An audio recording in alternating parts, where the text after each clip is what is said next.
क्रांती असतील, अक्षय असतील, अगदी ताकदीनं पहिल्या दिवशी बसून या निवडणुकीमध्ये माझ्या प्रचारात आहेत. कारण कदाचित आम्ही सोडलीकर सगळी एकत्र झालेले त्यांच्या पोटात दुखा लागले आणि त्यामुळं ह्यातलं कोण हाताला लागत नाही म्हटल्यावर ह्यांचीच बदनामी करायची असा प्रकार आता चालू आहे. की जर ते म्हणत असले की मला मुख्यमंत्री ओळखत नाही तर हा त्यांचा बालिशपणा आहे. आणि माझी जर ओळख सांगायची झाली तर मी एवढंच सांगून माझं आता इथं भाषण संपवतो, कारण का ह्याच्यानंतर बोलायची गरज पडणार नाही. PN पाटील सोडलीकर नावाच्या वाघाचा छावा आहे मी.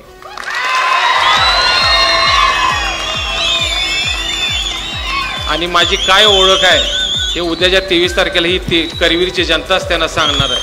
मी एवढंच बोलतो. उद्याच्या 20 तारखेला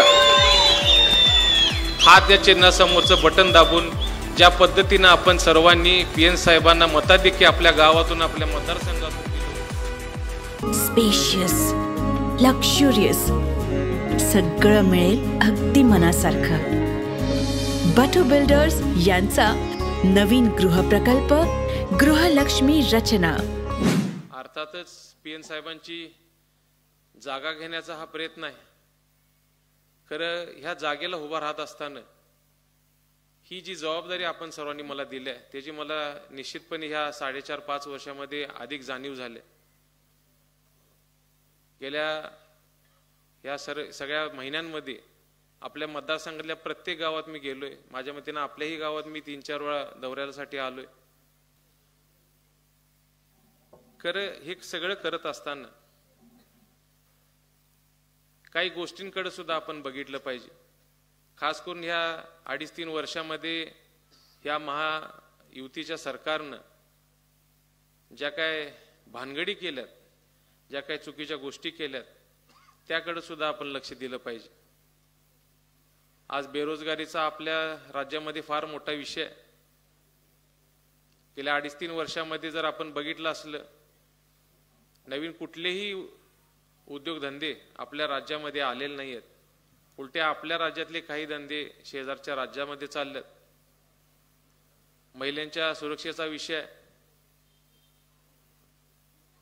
शेतकऱ्यांच्या कर्जमाफीचा विषय, मराठा आरक्षण बद्दल ह्या सरकारची काही नीती राहिल्या हे आपण तर बघितले, वर्तमानपत्रामध्ये बघतोय, आपण न्यूजमध्ये बघतोय. खरं तर उद्या ज्यावेळी आपण मतदानाला जाणार आहे ह्या सगळ्याच गोष्टींची आठवण आपण डोक्यामध्ये ठेवून आपण ह्या मतदान केंद्रावरती जाणं अपेक्षित आहे. बरेचशाच वक्त्यांनी बरेचशाच गोष्टी सांगितल्या. PN साहेबांचं काम सांगितलं, PN साहेबांचं कार्य सांगितलं. मीही या निवडणूक प्रक्रियेमध्ये काही गोष्टी ऐकतोय. काल परवा गगनबावड्यामध्ये कुठेतरी सभा झाली विरोधकांची. तिथं विरोधकांनी माझ्यावरती टीका केली की धामणी प्रकल्पाच्या कार्यक्रमाच्या ज्यावेळी मी गेलो त्यावेळी तिथं मला बोलवलं नव्हतं आणि मुख्यमंत्री आल्यानंतर मुख्यमंत्री मला ओळखत नव्हते.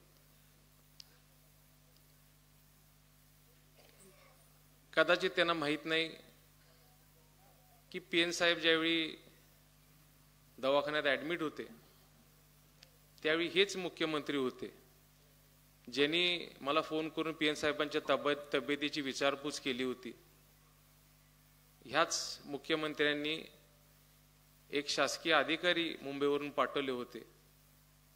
त्यांनी तिथे येऊन माझ्याशी PN साहेबांच्या तब्येतीची विचारपूस केली, मुख्यमंत्र्यांशी फोन जोडून दिला आणि मुख्यमंत्र्यांनीच त्यावेळी सांगितलं होतं की PN साहेबांना जर आपल्याला अजून काही उपचारासाठी मुंबईला न्यायचं असलं तर आम्ही शासकीय ॲम्ब्युलन्स तिथं शासकीय विमान पाठवायचा त्यांनी मानस दाखवला होता.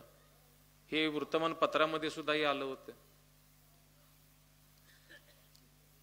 PN साहेबांचं दुःखद निधन झाल्यानंतर PN साहेबांना विधानसभेच्या पावसाळ्या अधिवेशनमध्ये आदरांजली वाहण्यात आली होती.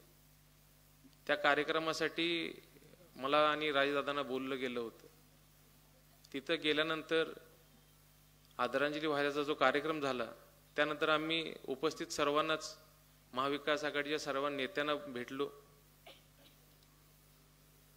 ह्याच मुख्यमंत्र्यांना ज्यावेळी तिथं समजलं की आम्ही तिथं आलोय, आम्हाला तिथं बोलून घेण्यात आलं होतं मुख्यमंत्र्यांच्या दालनामध्ये, त्यावेळी ह्याच मुख्यमंत्र्यांनी त्याची चौकशी केली होती. PN साहेबांचे कशा प्रकारे जे काय घडलं त्याच्याबद्दल ह्याच मुख्यमंत्र्यांनी चौकशी केली होती.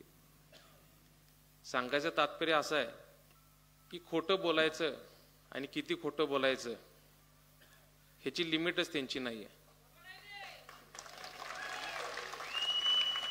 आताच मगाशी क्रांती पवार पाटलांनी आपल्या इथे मनोगत व्यक्त केलं. खरं तर आता ह्या निवडणुकीमध्ये संपत बापूंचा आम्हाला आशीर्वाद आहे, पाठिंबा आहे. क्रांती असतील, अक्षय असतील, अगदी ताकदीनं पहिल्या दिवशी बसून या निवडणुकीमध्ये माझ्या प्रचारात आहेत. खरं कदाचित आम्ही सोडलीकर सगळी एकत्र झालेले त्यांच्या पोटात दुखा लागले आणि त्यामुळं ह्यातलं कोण हाताला लागत नाही म्हटल्यावर ह्यांचीच बदनामी करायची असा प्रकार आता चालू आहे.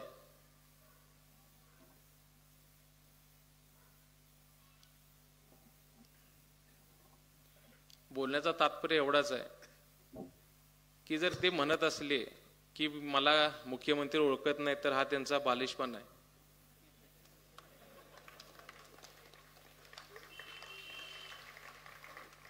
आणि माझी जर ओळख सांगायची झाली तर मी एवढंच सांगून माझं आता इथं भाषण संपवतो, कारण का ह्याच्यानंतर बोलायची गरज पडणार नाही.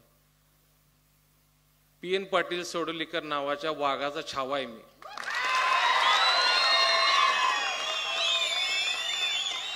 आणि माझी काय ओळख आहे हे उद्याच्या 23 तारखेला ही करवीरची जनताच त्यांना सांगणार आहे.